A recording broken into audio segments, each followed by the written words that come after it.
Mark my words, Mark. I have another gig for you.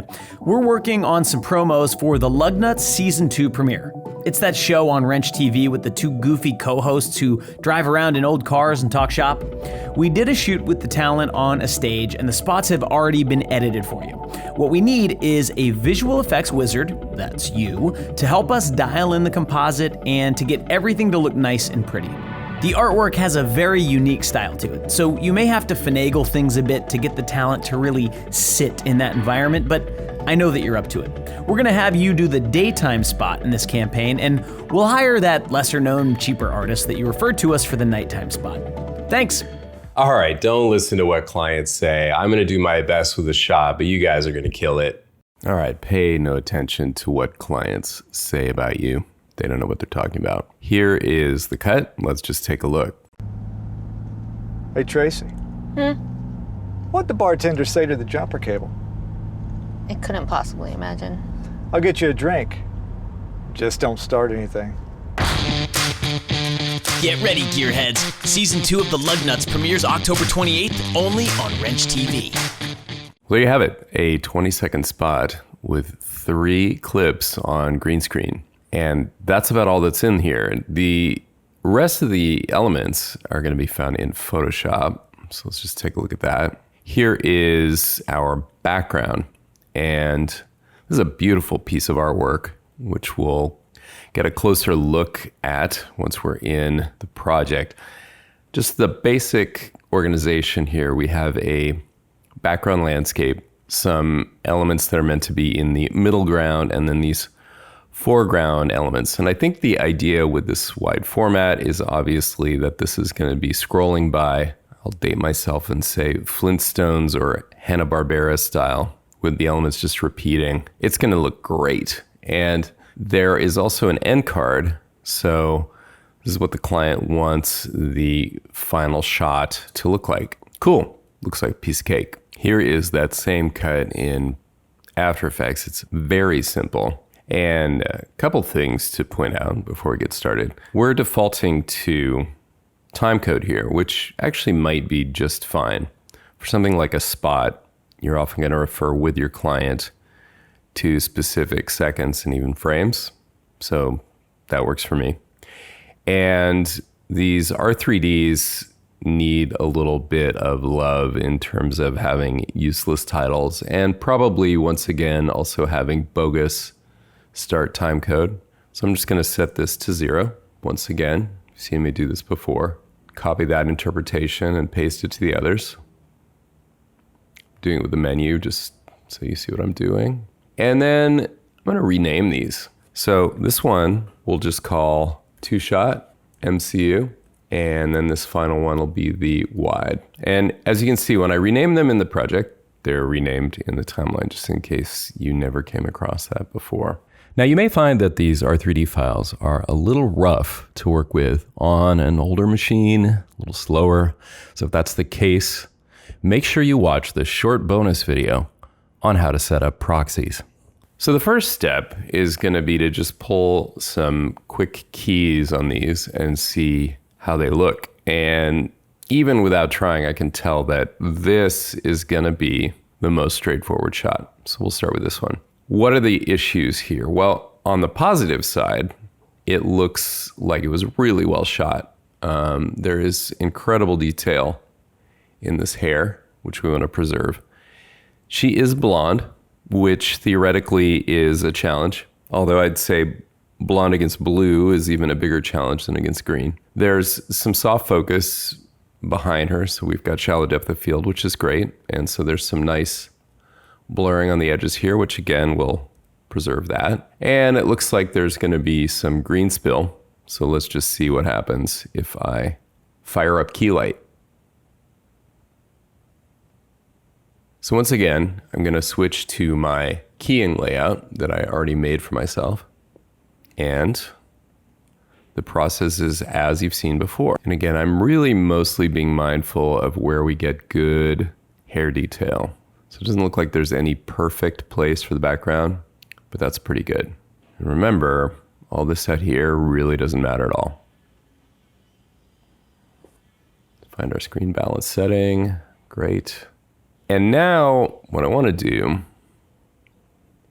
in intermediate view is just have the lightest possible touch on this mat. In fact, I hesitate to adjust it at all, but let's just focus again on just her hair right now. Forget about the car or anything else. So this is kind of amazing, but you can see her eyes there. What I don't want to do is raise clip black, but I'm free to come down a little bit in the white because it's just going to emphasize that hair detail. And that knocks out most of what I'm seeing with the eyes. Undo, redo. So I'm inclined to make no adjustment whatsoever.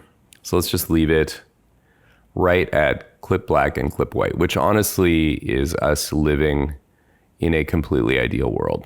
So that is the beauty of well-shot footage. Now, having done that, there's a couple other things we do need to do. So looking at the mat, I'm going to go ahead and just select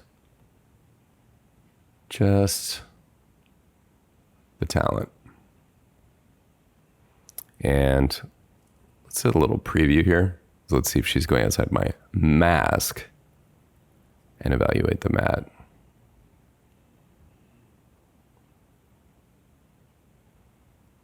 Looks amazing.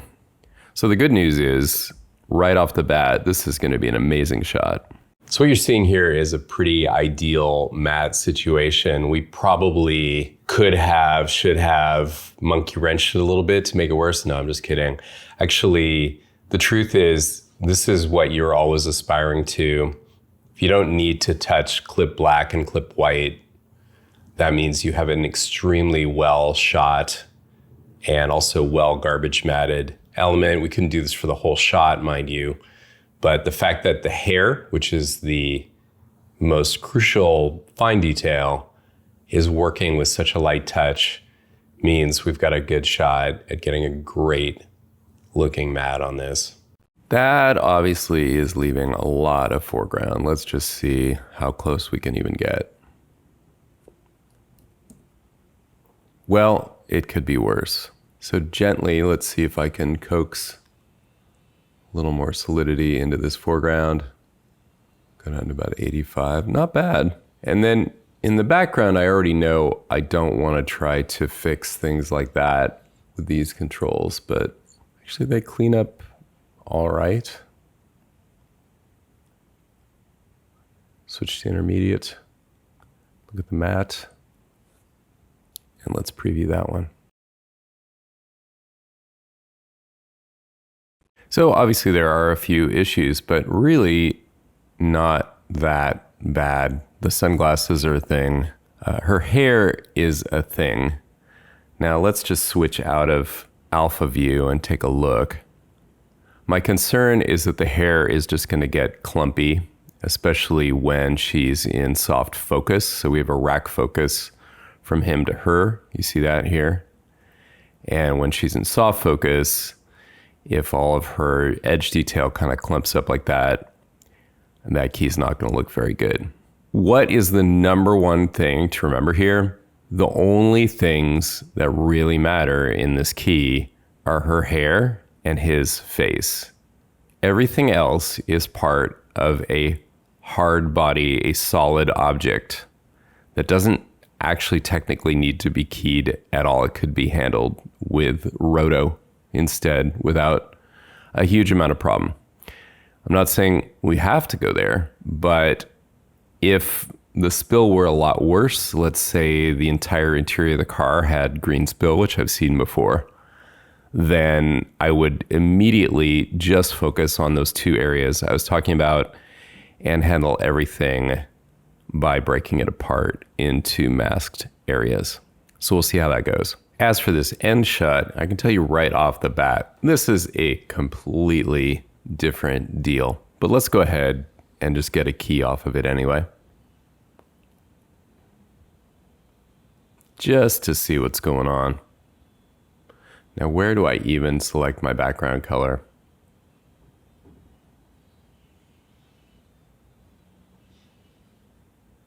I mean, I get a lot if I go down on the floor here. We'll just start with that. Probably not the best for the edges, but In case you haven't figured it out already, I'm not planning on getting all this in one keying pass. So what you can see in status view here is there is actually some pretty nice differentiation in the windows of the car. Obviously there's some spill around other areas of the car. The shadows are kind of a situation, including the talent floor. But the upper part of the talent also looks fairly promising. And for whatever reason, even though in costume they probably carefully avoided putting talent in anything green, those blue jeans and even her black pants seem to be picking up a lot of the background. So even if I go to screen mat and bring down the white, you can see that just his jeans are gonna be kind of an issue. Now, this is a good example. When I did that, notice what happened just to the detail in the windows. So this is clearly a case where you have no choice but to break this apart, not to mention all the garbage matting that's going to be done to just get rid of what just plain doesn't belong. Okay, well, if I haven't said it before, the big motivation to give you a shot with a car in it, partly that's really cool. It's great to have a car shot, right? But also, it's to throw a bunch of things at you that basically can distract you from the work. Now, there are nightmare keying scenarios where you have to key a bunch of stuff that is shiny and transparent and reflective and all that. But in this case, I'm giving you the cheat code where what you're actually gonna do is remove more than 90% of that. You're just gonna take it off the table and never actually try to key it at all. I went ahead and made a pre-comp for this MCU shot, left the scale in the main comp, but moved key light to the pre. So this will be my edge. And now we're gonna wanna add a core to take care of these little tiny holes in the mat, including, remember, her eyes. And I'm not gonna do that with key light. I am going to do it with Roto, but the Roto in this case is really simple. And what we're taking advantage of is the fact that this is what you call a hard surface object, the car. And theoretically, it should all be moving as one. So really, I'm just making a mask of two windows along the edges. And just to study my mat for a moment, I like what I'm getting in terms of this softness along the windows. So it's just filling in those holes. So let's go back to our good friend Mocha. And I'll just start from the beginning. Now, where to track? So I'm just gonna make a track that's gonna apply to the entire scene. Let's see how much she's moving, just her hair and so on. So this kind of motion is gonna confuse Mocha because it's very literal about what's inside any mask you draw. So instead, I'm gonna just make my mask down here, outside of kind of where that's happening. And we'll call this track. And let's see what happens. Well, it looks like there were some issues there. So to know for sure, let me go ahead and just disable and turn off that mask. And let's make my core matte. I'll zoom out just a hint. And this is going to be a loose mask around the foreground, but avoiding all the edges. And yes, I'm even going to go ahead and scoop up the eyes. That sounded gross. I didn't mean literally scoop up the eyes. Make a few extra points in here, like so, down to there. Don't want to go too close to the edge, just get all that green spill down here. And of course, this is all adjustable. We'll start with that. I'm never going to track this, so this is just the matte. And then in its layer properties, I will link it to the track. And let's see how that's working. So it's not working very well. And the reason for that is the interactive lighting. So these lights that are passing across the scene are messing with it. No fear, we just need to give Mocha more data. So turn those back on for the layer. And let's use the ability to add to the original shape with the X plus tool here. And I'll just draw another one back here. Again, avoiding her movement. And then I'll draw a third one. Now I'm concerned about anytime I'm tracking a glare, I don't like doing that. So I'm gonna aim for the upper part of this right here. I still have my X plus tool. Let's see if I can, okay, I need to select it again and the layer again. And I'm just gonna avoid where that glare is. And the reason for that, anytime you're tracking, if you track something that's just purely reflected light, you get into trouble. Now I went inside of the boundaries here, but actually it'd probably be better to go outside. And that might even be the case for these other masks as well. So actually the mindset is hard to get around, that I don't need to stay inside the boundaries just because that's where my mask is going. So I feel like this is going to work a lot better. Let's find out. So I didn't undo my previous track. I'm just overwriting it. It's going to go a bit more slowly this time because it's just tracking more areas. And now let's just turn that off and take a look at what we got.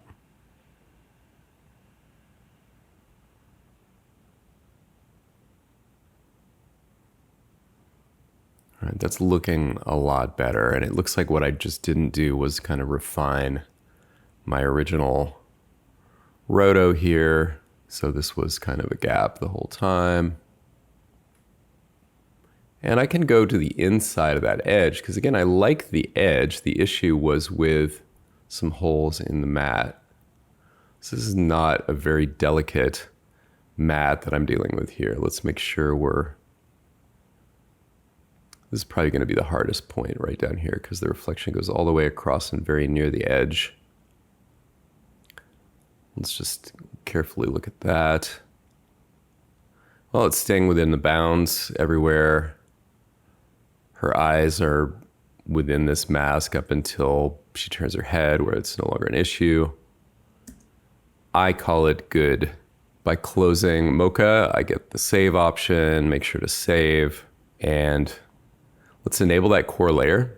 And then this time I'm going to apply it as a matte. So I don't need to make any masks in this case, because motion blur is not a thing and adjusting the edge is not a thing. Let's see if that works out. Looks like I missed a little bit there. There's a little bit of an issue right there.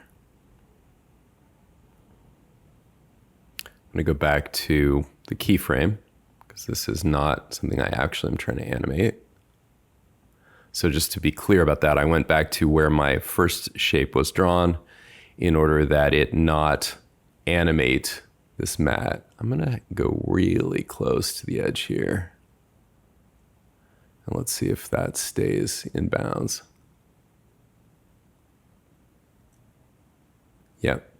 And again, remember the magician's rule, there better not be anybody actually looking down here, or our entire project is probably trash. Okay, so save that.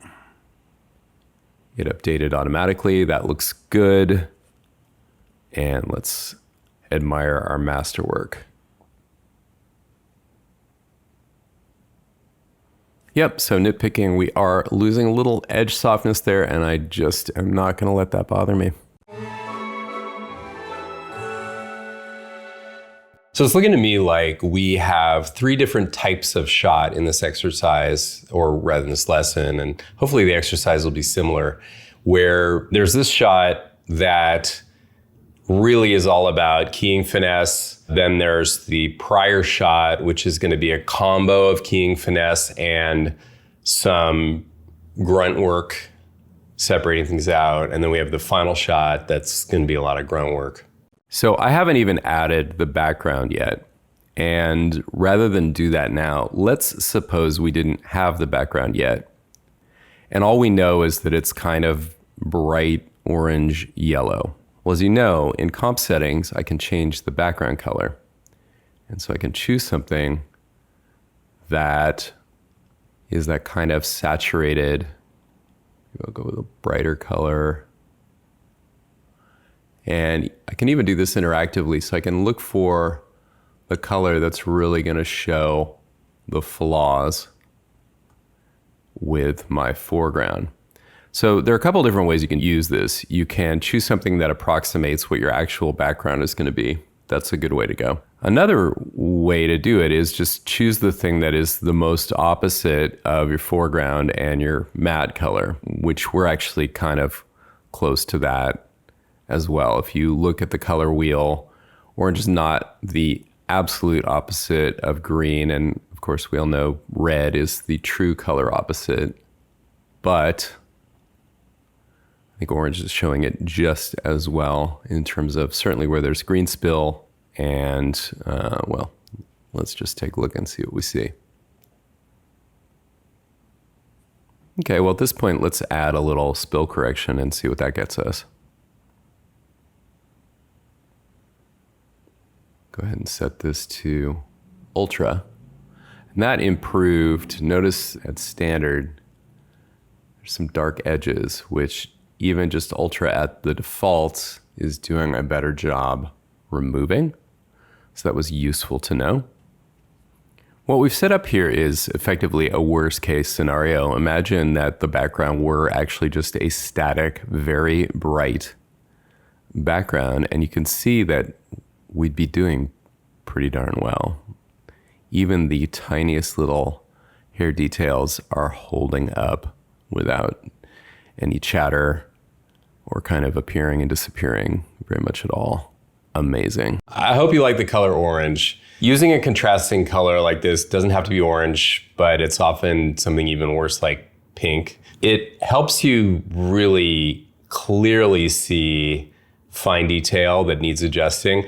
Stuff that you could probably honestly get away with and not see over the actual background.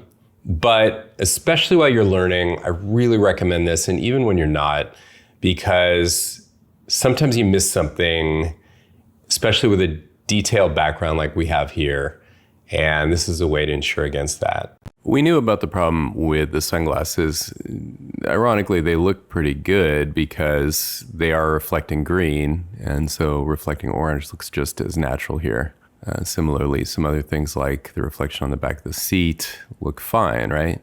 She doesn't look so hot. Now, having said that, once you've developed a discerning eye for this stuff in particular, you're going to see these kind of keys around. And I'm not just talking that they're the result of key light or After Effects. You'd get the same result working in Nuke, which, remember, key light is a foundry tool, so basically the same keyer. And it's really more a question of how much trouble was taken to get it right. So I maintain the essential areas are around her hair and then his sunglasses, and let's just take a look. His hair looks okay.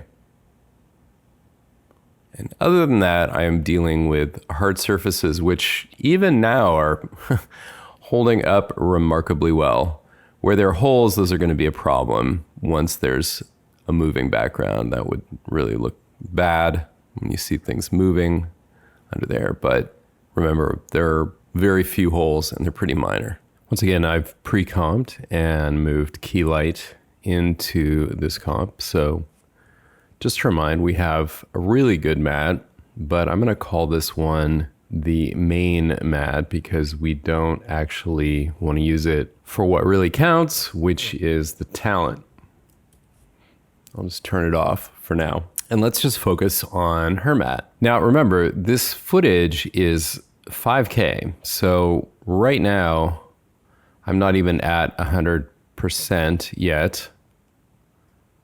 And there's a lot of detail in here. So I'm not so concerned about wispy hair this time, but let's just see what happens if I draw kind of a mask. Like that.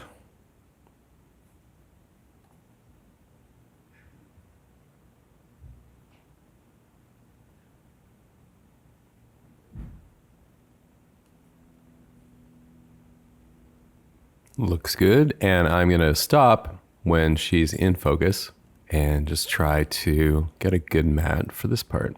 Now, I could break this into multiple layers, but let's just try this with a new instance of key light. We need an in-between scale.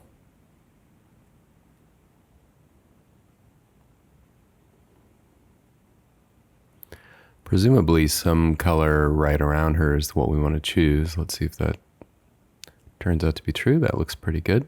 Find our screen balance. Probably the same as in the master shot. And then let's see how well we can do without touching it. So in status view, it's easy to see things that are not so easy to see when you're actually looking at the mat. And although I love status view for giving me this clear overview, if I just play through a few frames here, I can see that this is a very, what you would call a quiet mat. If there is any noise happening in the foreground or background, it's pretty minor. I'm not going to worry about anything I see that's not near the edges. Again, her eyes look like they're showing up, as again is some noise along here. But I'm really just concerned about the edges, and they're looking really good. So at most, let's just go back. One thing you can do in status view, and not with the alpha channel on, is just creep a little bit. So sometimes those little barely opaque pixels will still come back and get you. So I'm just solidifying the background a little bit. I came up to 3 and the foreground a little bit. And again, I'm not going to go very far there either. I'm just looking at that stuff that was going on at the top here. And I think that's really good. Yeah, I think it's really good. So this one's going to be called Key Light Her. And once again, I can go to the effects and just apply that matte. So the key light's only happening, that key light is only happening there. And I should probably rename the mask itself. Okay, and now having done that, let's also look at the main key light. Now I can't subtract a matte with this feature. So in fact, what I could do is invert it separately and make that the main matte. I may want to also break this down further, but for now, let's just go with this.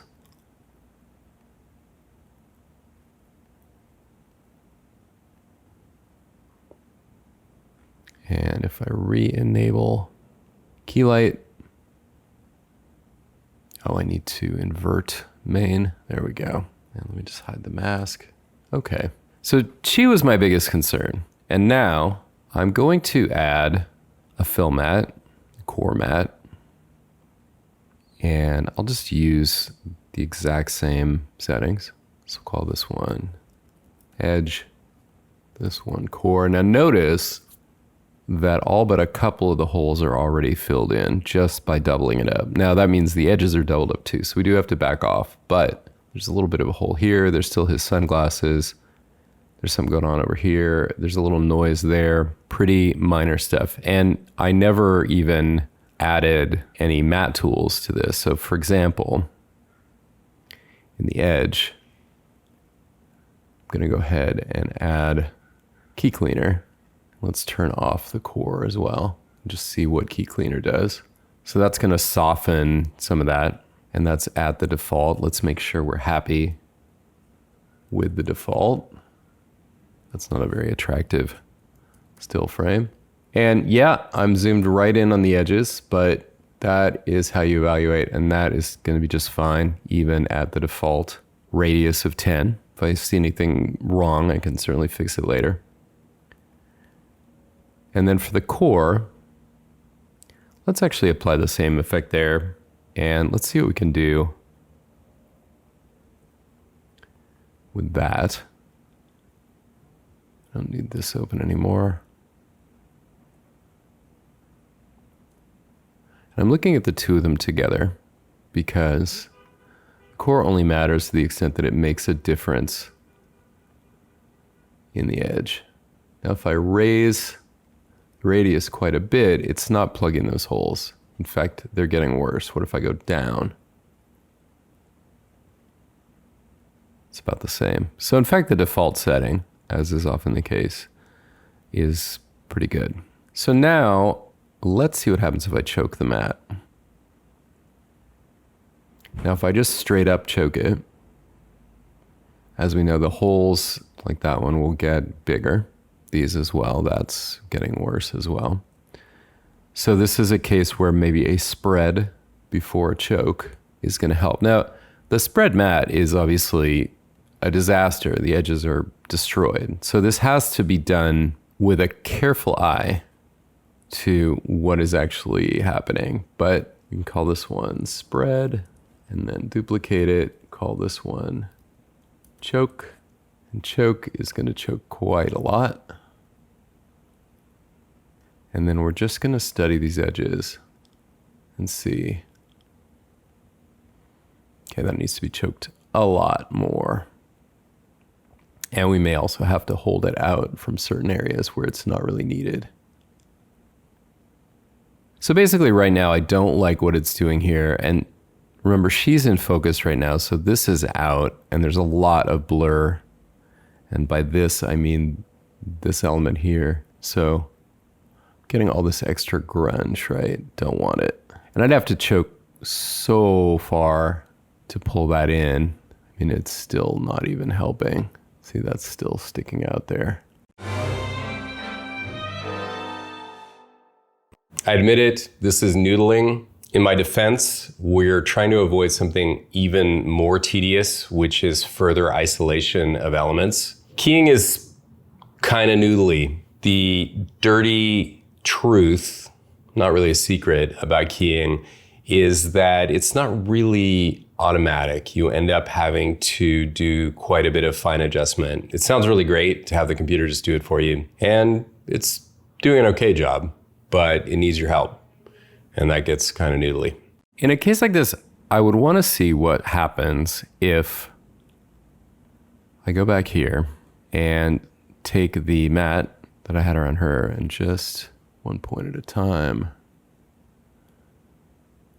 I'm going to basically make it include the areas that are currently problematic, which extend from this front pillar here to his face. And it may be that I'm not going to get away with it being a still mask, but let's see. I can copy the mask path, paste it there. In fact, I could even make an expression and join them together. And that way, any other changes I need to make to it will apply to both. Okay, so the core is off, and I am going to need to make that same holdout apply to the core. I might as well do that now.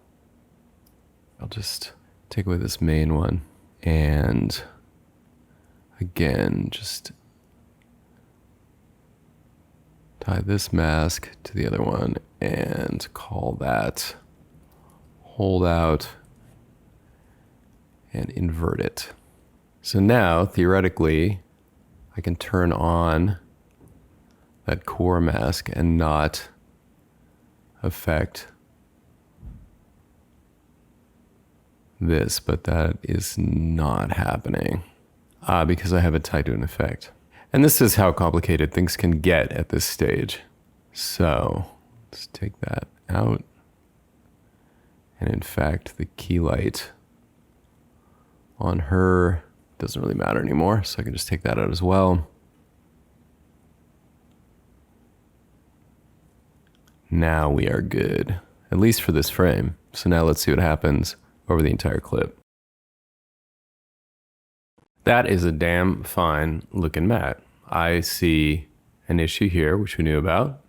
The sunglasses, which we knew about. This odd, whatever this is, going on down here. And what I now realize is the side view mirror over here. If I switch back to full color, you can see it doesn't look like much, but it corresponds to this one. And the reason it looks like that is, in fact, that it's reflecting. So what you're learning here is that breaking apart the key is essential to making it good. And I have isolated now 3 areas only that are going to need a little bit of direct work. I'm going to use Mocha for it. So I'm not going to keep trying to key stuff that I can solve with a good mask instead. Now, because you and I have spent our time already doing roto in Mocha, I don't feel the need to go step by step with it. So now we're going to skip ahead again to where you'll see the masks that I've attached to the tracks I just made. You can see the effectiveness of this approach with one exception, which I could not work around. So this over here, when the light passes over, there are slight little hiccups happening, which I will just take care of in After Effects in the timeline. This one looks great. It does change its shape, but because I could place it wherever I want, it's staying outside of the mirror area, holding this curve here, and not extending outside of these 2 borders here. So that's great. Using the nose for the eyes is really the only one I couldn't figure out how to improve upon. So if I put a grid over what I'm using for the eyes and play it, you can see that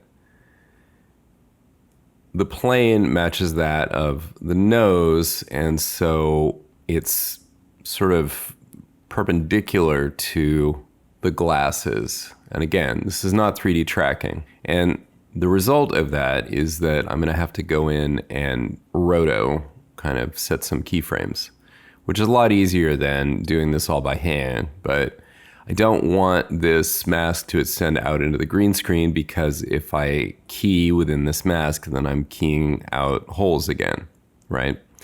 So let's go to the keyframe I already have set, and let's just do some more keyframing.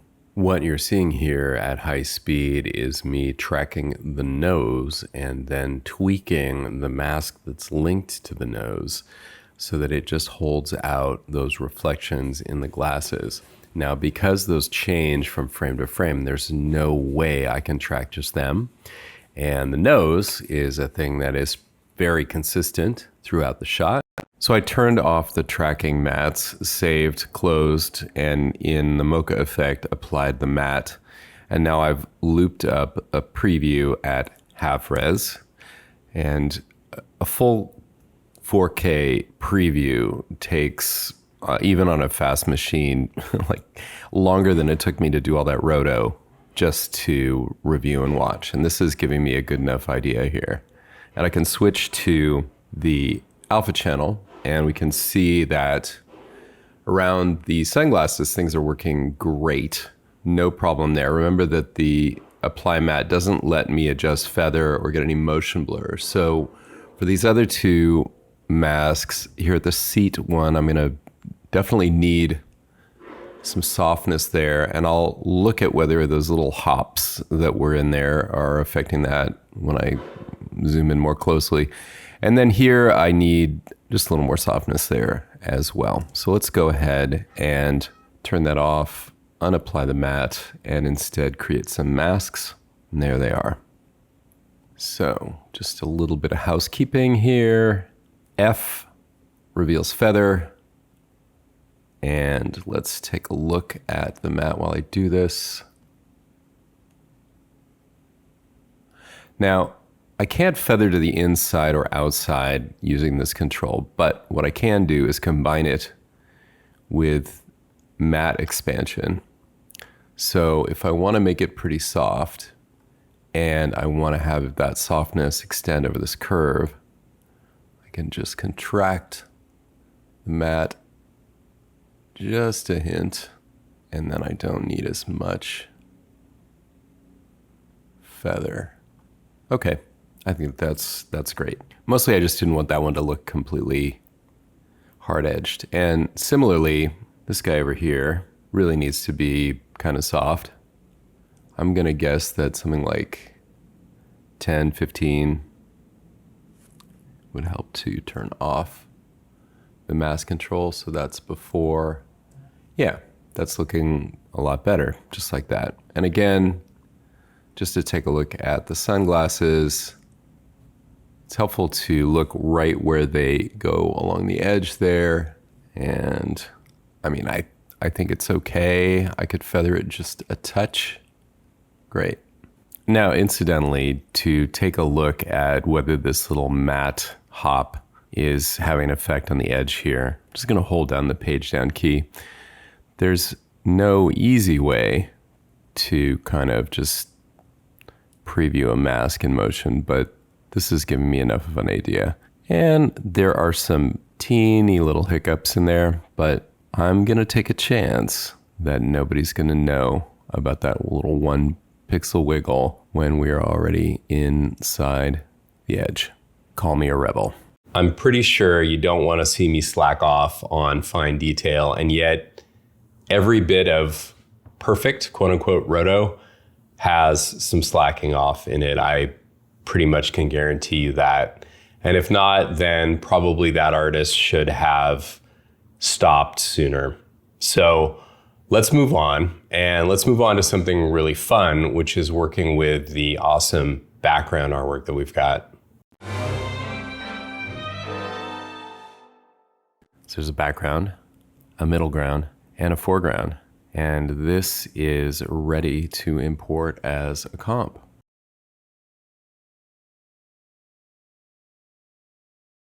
Now notice that I'm just looking at this at half res and I'm getting things timing out here. So it's worth asking, do I actually need these to be compositions, or should I go ahead and commit to the way the layers are laid out? And yes, it has now looped up in the entire timeline because it is just stills, but nonetheless, we're going to be animating these and doing some other stuff with them. So in fact, I think it may be better to convert them. We've just stumbled upon what I feel is one of the best pieces of advice I can give you, which is as you work, notice things that keeping your options open with them is costing you little bits of time, or maybe more than little bits of time. And notice that those add up, and all you have to do is make a decision to commit and then reduce them down to where they work faster without anybody noticing in the final result, and move on. You're never gonna be stuck. You're still working on a computer and you can still change your mind later on, but it will save you a lot of time. Photoshop makes this easy. On any given layer, I just choose Quick Export as PNG, and that'll be perfect. I'll go up one level, call this Lug Nuts Day Layers, copy that, and make it part of the name. And let me just solo the foreground as well. That looks good. On the middle ground, I'm just going to spread things out a little bit more evenly, just because even in those old Hanna-Barbera cartoons, it would kind of bug me when things were clumped together. So let's take the horse, just kind of move him over there. We'll take this tree and move it over here. That looks better. We can take this one and just move it out a little bit more as well. Okay, don't want to be too even. Now we take the whole thing, click in the right place, and those are ready to be imported into After Effects. Now I know what you're thinking, Mark. I don't want to deal with these converted layers. I like just importing the Photoshop document as a comp and not worrying about it. Well, guess what? You can do the same thing with those layers we just created. There they are. And either within this folder or even one level up, I can just select it, choose all acceptable files, and with create composition checked, I get a second dialog. Now I'm going to want a single composition. I'm going to want the size to be made from the background, the largest of those 3 layers. Still duration right now is set in mine to 20. I think it defaults to 2. 20 is fine with me. This is a 20-second long entire spot. I'm not going to add to the render queue, and I'm not going to sequence layers. So if those are checked on, just uncheck them, and boom goes the dynamite. Middle ground is above foreground. We can fix that. And we are ready to move on to the next step. And that is going to be animating these layers for parallax. Now, I noticed this foreground layer is not quite the full width of the comp, and we want it to be because of how I'm going to do this. So I'm going to use the shortcut Command Option Shift H to scale it to the width. G would scale it to height, and I'll move it down a little bit. And let's just start with this foreground layer. So to animate this, oh, and actually, since I'm looking at my project panel, let's also move that into pre-comp. Good. So the way I'm going to do this is with a rather ancient effect. I have it highlighted over here, and it is called motion tile. Now notice, if you can see this, that this is an 8-bit effect. So when I apply it, I'm going to get a little warning icon over there. Well, guess what? It's no big deal. This is some of the most 8-bit art I've ever seen, deliberately so. If you don't know what I mean by that, let's just zoom in here. There are no gradients, which is the main reason you would need 16-bit. Well, I take that back. There are subtle gradients, but it is meant to look very much like old school pixel art, which is great. If motion tile gives you unpredictable render results compared to your previews, you can use the offset effect instead. Motion tile, ancient. Offset, merely old. In any case, none of that do we need to worry about right now. So let's just move on. The way motion tile works is so simple. It's just going to prevent me from needing to do any overscaling of the comp or manual, repeating it, which then chokes After Effects by getting these huge, enormous layers. So it's doing something just dead simple. So I'll set an expression because I'm once again going to use time to animate this. And in here, I'm just going to type plus time times 4,000 for this front layer. And let's just preview that one alone. I'll shift 0 to get a fast working preview of that. We're at half res.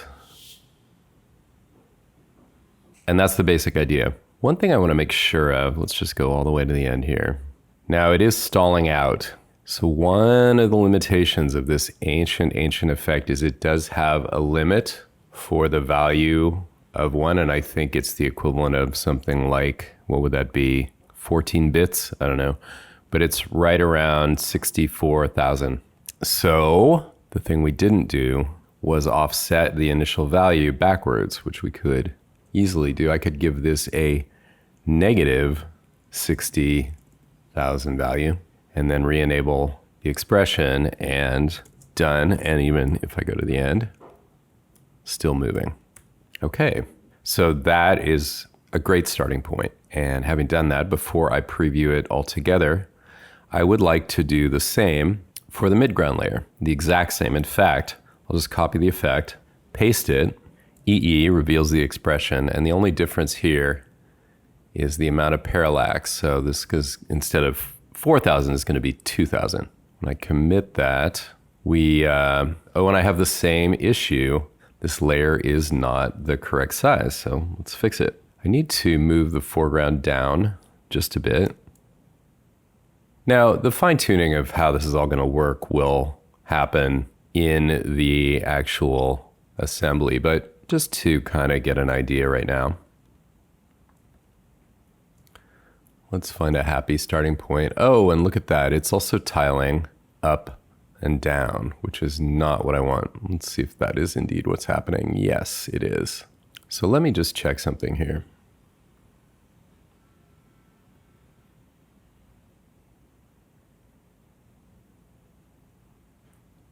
All right, well, for whatever reason on that layer, setting the effect, offset it, let's just check the foreground. And the foreground doesn't have that problem as far as I can tell. Although that looks a little cut off. Let's just make sure. Nope, it's designed that way. I'm gonna double check the artwork, but for now, all I really wanna do is show you the effect of parallax. So I'm just getting an initial kind of comp look that I like, which really doesn't matter because it's all gonna kind of change anyway. And now again, I'm gonna shift 0 on the numerical keypad, and I had this one disabled, so now let's do both. Excellent, and they are facing left, so this is going in the correct direction. We're gonna need a little bit of motion on the background as well. So let's get that one as well. I think I still have it on my pasteboard, yes. And let's just go ahead and make this one half again, and I can adjust this further later if the proportions look off. And I think the problem was that the default should be different given the different sizes of the layers. And so if I had set the effect from scratch, it would have made the default center correct. So that's why I'm having to adjust that. And that is looking pretty sweet. Before I put this into play, the other piece is going to be adding some depth of field. Now, again, when I thought about doing this originally, I was thinking about, well, you know, maybe I should lay all these out in a 3D space and kill myself. No.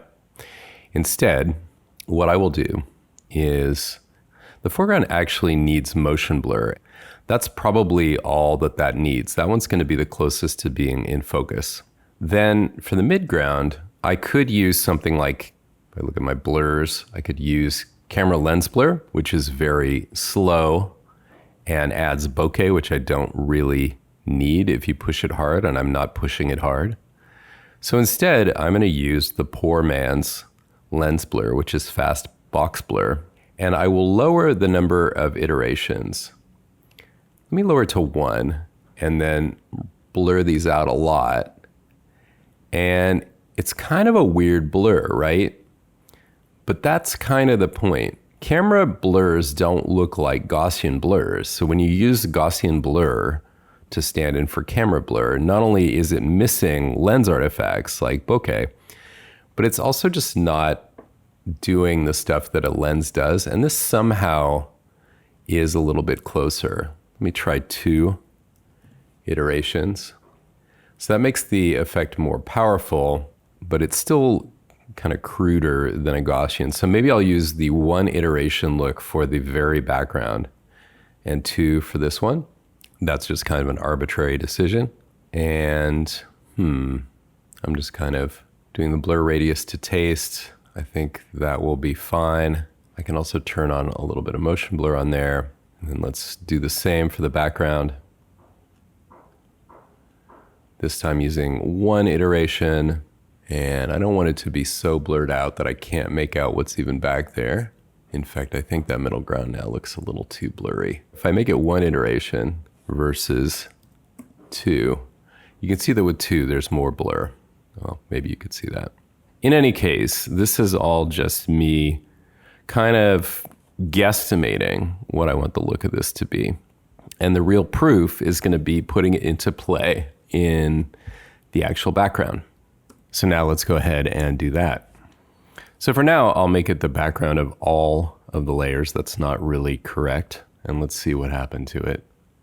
Oh, look at that, it's huge. So once again, my shortcut, this time for height, Command Option Shift G. And in fact, for this first shot, I can even go at about half of that because we only see it in the upper half of a shot. So let's try something like that. Now look at how out of focus she is right there, which means this background is too much in focus. So I could go back and adjust the individual layers, but let's say that they're good relative to one another. And I'm just gonna add another box blur here. We'll go with the 2 iteration look. And let's just get it looking kind of right. So if she's that blurry, I think it's gotta be about like that at least. And we're not gonna be using the same any settings for the second one, so I could go ahead and split the layer here. Why don't I just do that?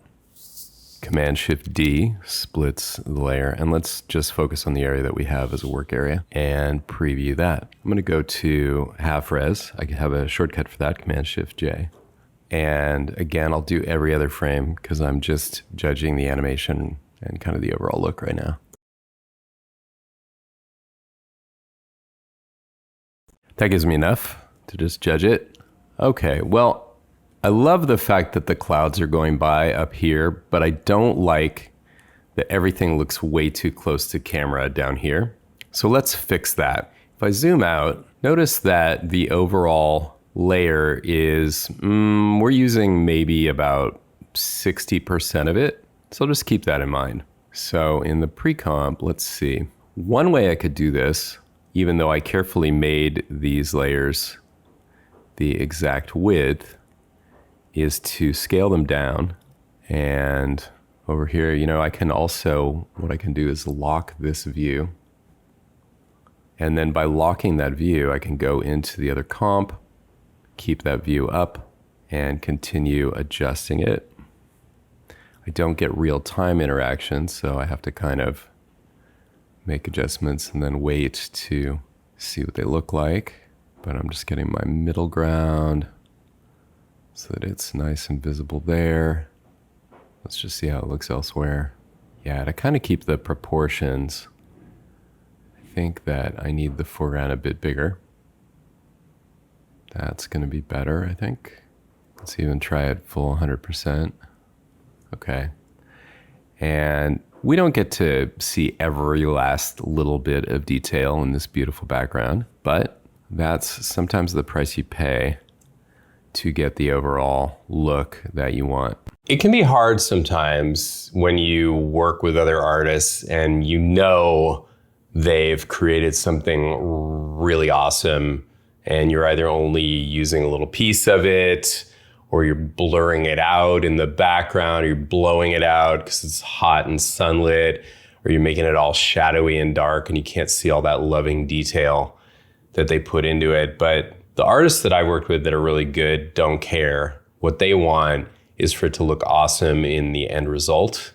And to be honest, to me, their stuff usually looks better if you sell it and you make people appreciate it that much more using their imagination. It still looks a little jumbly, so I think the foreground is a little too big. So I'm gonna dial it back. And I'm also gonna move it down to distinguish it from what's behind it, which I will move up. And this may not look right in the other shot, but guess what?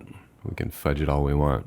Now I'm getting some parallax happening, but I still think it would be better if this weren't quite so closed in on the background. So let me see if I can figure out how to achieve that. So what I like is that we're getting that little bit of sky up there. So let me just duplicate the background layer and then scale the one that's forward down to about 66%. And now again, I'm using these slider controls to position it because I can't directly drag it when I'm looking at a separate comp.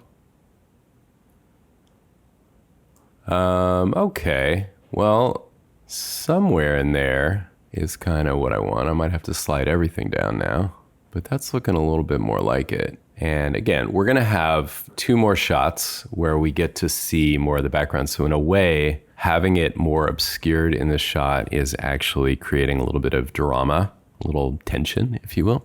Let's just see if that's, ooh, yeah, that's really starting to look pretty nice.